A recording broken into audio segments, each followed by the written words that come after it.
Hello, I am Professor Kino, and welcome to my Office of Cinematic Antiquity. Today we will be continuing the series of my top 10 favorite films. Coming in at number 6 is...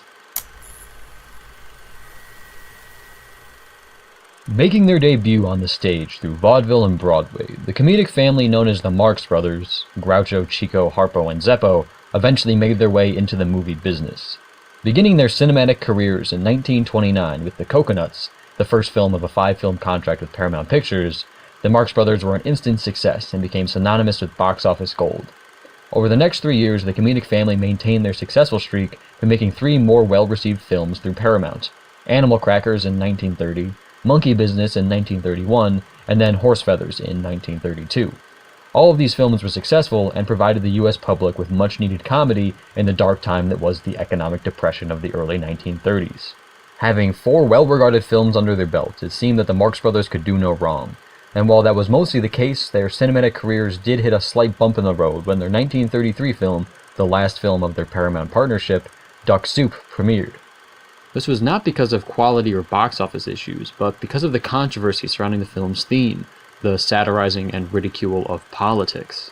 To put things into context, that very same year, President Franklin Delano Roosevelt came into office and began enacting policies to bring the U.S. out of its economic doldrums, and many people who had been dragged down into the dirt finally began to feel hope and faith. And while Duck Soup deals more with dictators like Benito Mussolini in Italy, who actually banned the film in his country, many people in the U.S. still saw the Marx Brothers' comedic cynicism toward politics as distasteful. And this distaste was reflected in the film's comparatively lower box office intake and critical reception than the brothers' previous efforts. When approached with the question of whether the brothers meant to spark controversy, they never really gave much insight. Groucho, for example, has famously been quoted saying, "We were just 4 Jews trying to get a laugh." But despite this denial of anything intentionally profound and controversial, the film has a definite critical understanding of politics for both the 30s and for all time. For this reason, Duck Soup has withstood the test of time. What was originally considered untasteful cynicism in a period that lacked a lot of hope has since been heralded as deep insight into the flaws of politics, fascism, authoritarianism, legalities, war, diplomacy, and society. Today, Duck Soup is considered among film historians to be one of the most influential films of the 20th century, and has even earned a spot on AFI's, the American Film Institute's, list of top 100 films of all time. Premise: after Rufus T. Firefly is appointed to the position of dictator in the country of Fredonia, it is soon realized that he is quite inept as a leader. As his careless ruling continues, Firefly ends up agitating not only his own people, but also the Slovenian ambassador, Trentino. As the tension between Firefly and Trentino escalates, the two countries of Fredonia and Slovenia draw ever closer to war. Writing: the film's screenplay by Bert Kalmar and Harry Ruby begins its message and theme with its title, Duck Soup. While the use of this phrase has been a little lost to time, back in the day, Duck Soup was an occasionally used phrase that merely meant something that was easy to do or overcome. And this sets the mood for the film. What would a country fall to if its leader shrugged off his duties as something easy, something that he can just ignore in favor of doing what he wants to do? What is a leader that takes not the needs of the people into consideration, but the needs and whims of his own desires? In general, it is the tale of a leader who thinks that leading is easy, whose mindset is, "I don't get why people say ruling is hard, because I think it's all just duck soup." And here starts the satire of the whole film. Every scene is presented in this ironic, humorous, and exaggerated style to show off a deeper meaning. For instance, the country the Firefly rules is called Fredonia, but since he is a dictator who changes the rules of the country for himself and not for his people, it is inherently ironic because no one is actually free. No one's allowed to smoke or tell a dirty joke, and whistling is forbidden. We're not allowed to tell a dirty joke. Live Fredonia. And the film is jam-packed with these little things that make people laugh at its ridiculousness and also its surprising accuracy to actual politics. Every character in the film is then written to fit this tone. Rufus T. Firefly is an exaggerated political overlord. He is a man who obviously should not be ruler, but he has given the reins to an entire country of people. He never takes the people's problems into consideration. It is always about himself and what the country can do for him, and not what he can do for his country. Consequently, when push comes to shove, he is the sort of man who chooses the honor of himself as opposed to the well-being of his people. His character warns the audience to be careful with who they give power, because power without sense can be disastrous for everyone. And now, members of the cabinet, we'll take up all business. I wish to discuss the tariff. Sit down, that's new business. No old business? Very well. Then we'll take up new business. How about that tariff? Too late, that's old business already. Sit down. Firefly's main rival, Trentino, represents a politician who is power-hungry. While Firefly is more incompetent and selfish than anything else, Trentino is malevolent. He has some crazed, almost supervillain-esque plans to take Fredonia out from under Firefly. These include marrying the wealthy and powerful Fredonian widow, Mrs. Teasdale, sending spies after Firefly to find a controversy to undermine him, and simply going to war with Fredonia. While he is the sort of man who would say that what he is doing is for the good of the people, nothing he does seems to be through the desire to make Fredonia or Sylvania a better place. His character warns the audience of the dangers of politicians getting power-hungry. What have you found out? Nothing. I'll be waiting to hear from you. I've given up the idea of a revolution. I have a better plan. Oh, yes. I can gain control of Fredonia much easier by marrying Mrs. Teasdale. Ciccolini and Pinky, the two spies hired by Trentino, showcase the convolution and chaos of espionage and, through this, politics. They follow the wrong people and they get in over their heads doing almost pointless tasks. They switch sides back and forth, and by the end, I don't even think they know whose side they're supposed to be on. And now, gentlemen, please, will you tell me what you found out about Firefly? Well, you remember you gave us a picture of this man and said follow him? Oh, yes. Well, we get on the job right away. And in the 1 hour, even in less than 1 hour, Yes? we lose the pigs. That's a pretty quick wait, eh? The only character who speaks any reason is Mrs. Teasdale, and she represents the people, the audience. She keeps telling Firefly and Trentino to just talk and avoid war over pointless squabbling, but she is completely ignored at every turn. So, you've come to ask for clemency. Your Excellency, the ambassador's here on a friendly visit. He's had a change of heart. A lot of good that'll do him. He's still got the same face. In addition to this, she often turns a blind eye to both leaders' incompetence when they are charming to her. This is a message to the audience, telling them that they should look past the sweet talk and charm of politicians and try to see them for who they really are and what their motivations really are. Will you marry me? Did he leave you any money? Answer the second question first. He left me his entire fortune. Is that so? Can't you see what I'm trying to tell you? I love you. Oh, Your Excellency. You're not so bad yourself. And all of these characters come together and culminate in events that can best be described as pure chaos. Every leader and politician is doing their own thing, and all of their selfishness and pettiness keep building until it harms the people that they lead negatively. In fact, there is even a great scene in the film near the end where Firefly starts to fight in the war he started, and he ends up shooting his own people in the back. And this can be taken both literally and metaphorically. Gentlemen, this is the last straw. Where's my Stradivarius? Here, sir. I'll show them they can't fiddle around with old Firefly.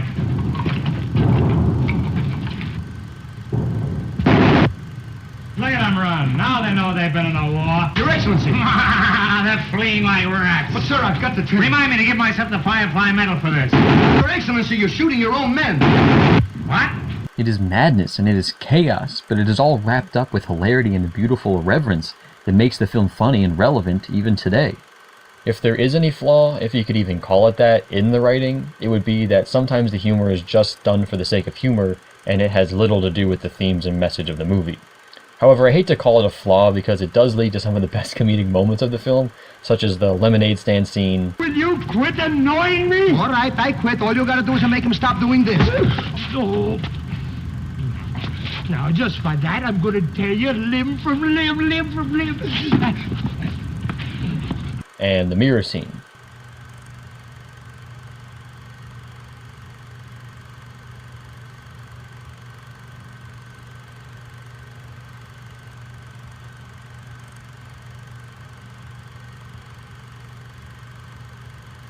I just wanted to point out, though, that to some, the fact that the humor is not all consistent with the message of the film might be something that bothers them.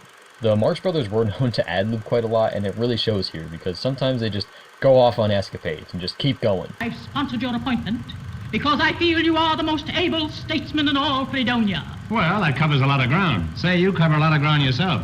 You better beat it. I hear they're going to tear you down and put up an office building where you're standing. You can leave in a taxi. If you can't get a taxi, you can leave in a huff. If that's too soon, you can leave in a minute and a half. But it always does return to form afterward, and to be honest, it is all hysterical and moves at such a rapid-fire pace that you are usually too busy laughing at it all to have time to think about each individual joke's relevance to everything around it. Acting. I am going to split this into two different categories. Most everyone, and then the Marx Brothers themselves, because they are quite different. Most of the actors play their roles in a very stage production-like style, They speak in loud and projecting voices, move in broad strokes across the sets, and sometimes seem like they are playing more toward the audience instead of toward each other. Mrs. Teasdale, Yes, Your Excellency? I again ask you to reconsider. Gentlemen, I've already loaned Fredonia more than half the fortune my husband left me. I consider that money lost. And now you're asking for another $20 million. But that's not really a flaw, because that is just how a lot of movies were back in the 30s. Stage plays were still hugely influential on films, and film as a medium was still finding its own unique qualities to differentiate itself. As for the Marx Brothers, however, they take their comedic roots to heart as per usual and are the most colorful characters on screen. That being said, they do not change their behaviors or even outfits for that matter from their previous films. So in the end, they just play their characters as themselves. Groucho is just Groucho but a dictator, Chico and Harpo are just Chico and Harpo but spies, and Zeppo is just Zeppo, the most grounded of all the Marx Brothers. Despite their lack of differentiation from their earlier films, however, their antics are so unique and fun that their performances are very welcome and fit nicely with the satirical exaggeration that the film is trying to convey. Costumes, hair, and makeup. This is nothing too spectacular. The Marx Brothers have on their usual attire. Groucho sports fake eyebrows and a fake mustache. Harpo has a long coat, a top hat, trinkets, and light curly hair. Chico is wearing a worn fedora and plaid suit pants, and Zeppo sports his clean-cut hair and nice suit. And as for the other actors, they just wear very period-accurate suits and dresses, and when war breaks out, period-accurate military uniforms. Set design. The sets feel heavily influenced by stage productions. They are not very detailed with anything minor, but each has the needed props and entry points to allow characters to enter, interact, and exit, like on a stage, very easily. While it's nothing spectacular, they make the scenes flow, and that is fine. Choreography. There is no action, but there are plenty of movements and dances during the musical numbers, and for the most part they are very good. Once in a while you can tell that the actors are not professional dancers or anything, so the moves aren't perfect, but it is not bad and it does not take you out of the movie. Cinematography. This film is primarily done with wide shots and medium shots that show all the actors present. This again makes the whole film feel like it is being done in front of you on a stage. The flaws here come in the lack of consistency when the angles change. While the lighting is generally well done and the placement of the characters is generally well done, the positions that the characters are in sometimes change. It's nothing terrible, but it is noticeable at times. Editing. Since there are mostly long and medium shots and a lot of conversations are crafted through these angles, there is not much editing. However, this was done in the 30s, so doing hardcore editing was very tough. You had to cut and glue the film strips together and all that jazz. So it is not bad. It just, yet again, makes the film feel like you're watching a stage production. However, some of the edits do make the lack of consistent cinematography a little more noticeable, because it cuts from one person standing one way to them standing another way, and then back to them standing the first way. It does not happen often, but the edits make it more noticeable. However, the story is edited together in a coherent manner that makes everything flow at a steady pace. Nothing ever feels like, what's going on? Who are these people? Where are we now? And that's perfectly acceptable. CGI. There is no CGI, of course, but there is an interesting effect done with a doghouse tattoo. Say, you could be a big help to me. Where do you live? Well, it's not much of a place, but it's home. Meow! And also, later in the film, Harpo appears to act against a green screen. Oh, we've got to have more men or we're lost. Don't be alarmed. I've got a man combing the countryside for volunteers.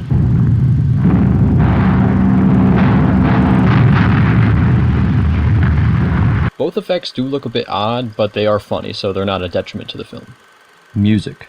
The music here consists of a few musical numbers, and for the most part, they are all really great. There is some classic, pretty singing, but also a great deal of comedic singing to balance everything. Fredonia's gone to war. Each native son will grab a gun and run away to war. At last we're going to be along the streets of war. We're going to war. At last the country's going to war. It seems the country's going to war. At last the country's going to war. We're going to war. This is a fact we can't ignore. We're going to war. This is a fact we can't ignore. We're going to war. If there is an issue with the music, it is just that the sound quality does not hold up too well.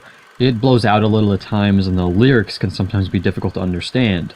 Also, not everyone who sings is a perfect vocalist, so there are some tonal issues once in a while, but they are all still fun to listen to. Directing. The director of this film was Leo McCarey, and what I can say is just that this film is helmed differently than most people understand today. It is not a crazy spectacle with jaw-dropping sequences and action all mixed together. Instead, it is handled like the 1930s film that it is, still heavily influenced by Broadway and vaudeville. But the film does hold its political theme and comedic satirical tone throughout, even when it could have easily gone a little darker. It all feels consistent, and besides the once-in-a-while lapse in cinematographic consistency, it all flows nicely and keeps up a steady momentum throughout via its music, comedy, and fun. My enjoyment. This was the first Marx Brothers film I fully remember. I had seen plenty beforehand, but my memory was just a jumble of scenes and lines at that point. I remember I went with my family to an old theater in my hometown to see a screening of this, and I fell in love with it immediately. Despite the film being 85 years old or so, it is still perfectly relevant in both its comedy and its satire. You can still watch it, and all of its ridiculousness about government still rings true. It just showcases that the Marx Brothers were truly ingenious in their understanding of the world, and the fact that they were able to take such potent themes and craft a wondrous comedy about them that still rings true today is remarkable. I still find myself thinking about their movies from time to time, and it always brings a smile on my face and makes me want to rewatch them. The Marx Brothers definitely deserve their title as one of the greatest comedic groups of all time. Recommendations. Personally, I recommend this film to everyone, but I will admit everyone will have different levels of enjoyment with it. It is worth a watch just to see the similarities between today's issues and the issues of people almost a century ago, and it is even more amazing to see just how much their humor and insight hold up in today's political climate. Doing stuff like watching a film like this is always a worthwhile, eye-opening experience. However, I do know there are some people who are not a big fan of older films, especially black and white films, and while I do think that's a bit of a tragedy, I want to respect everyone's opinions. I don't want to force anyone to see this film, but if you are opposed to black and white films, maybe just give Duck Soup a shot, because I believe it might actually change your mind and perspective a little.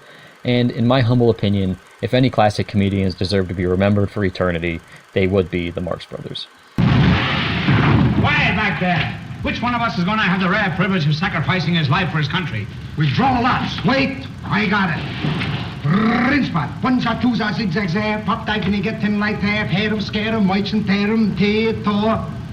I did it wrong.